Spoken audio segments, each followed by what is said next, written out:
Hi everyone. This time we're going to try and tackle the area of a sector of a circle. So it's kind of similar to the arc length question, but now we're looking at some small part of a circle and trying to figure out the area in that funny, almost triangular, but with a rounded end sort of shape, at least for a small section of the circle. So we will, as you're probably getting used to, start with the entire circle and say, okay, we have a circle, it has a radius of 3. If we take the entire circle, we rotate our point through 2 pi radians, oh no. And we imagine the area trapped inside of that, what would that be? So again, for the entire circle, we've got those formulas in our background already, so hopefully those don't give us too much trouble. The area of a circle is pi r squared. And if you don't know those, commit those to memory. We do want to know those many times in math, just not in trig. We'll need them in calculus. We'll need them all over the place. So that's the area of the entire circle, which in this case, our radius is 3 inches. So when we square that, we're going to get 9 pi inches squared. And then when we go to smaller chunks of the circle, we'll just be taking fractions of that.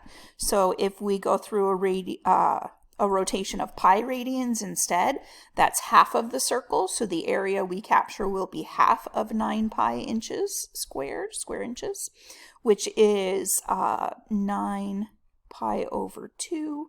Or 9/2 pi. It's actually kind of important that you're really comfortable with the fact that those are the same.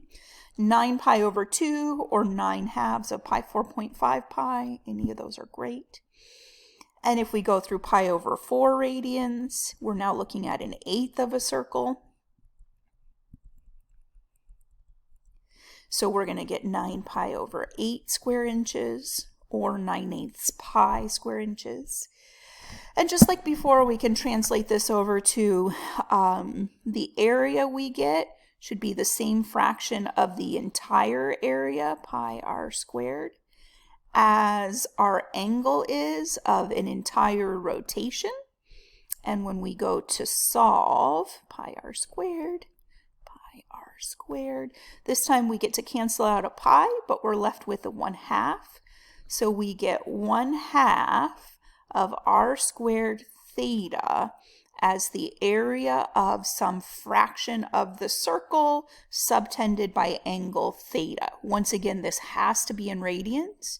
So it's just a formula, memorize it, nothing too tricky. The one tricky thing is that you have to make sure you're in radians or this isn't going to work out nicely for you.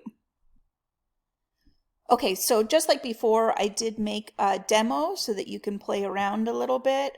Again, this is kind of just for you if you feel like you need to get a sense of what's going on. Oh, maybe I made a demo here. We'll use the slider. There we go.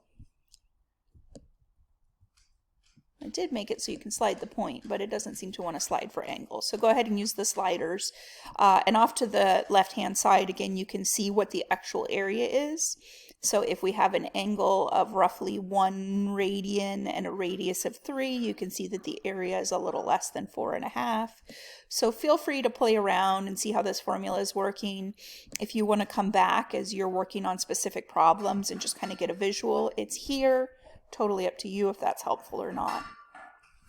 Okay, so let's see. Oh, maybe I can switch back. There we go. I don't think I have anything else to say here, so just watch for that radians issue and you should be in great shape.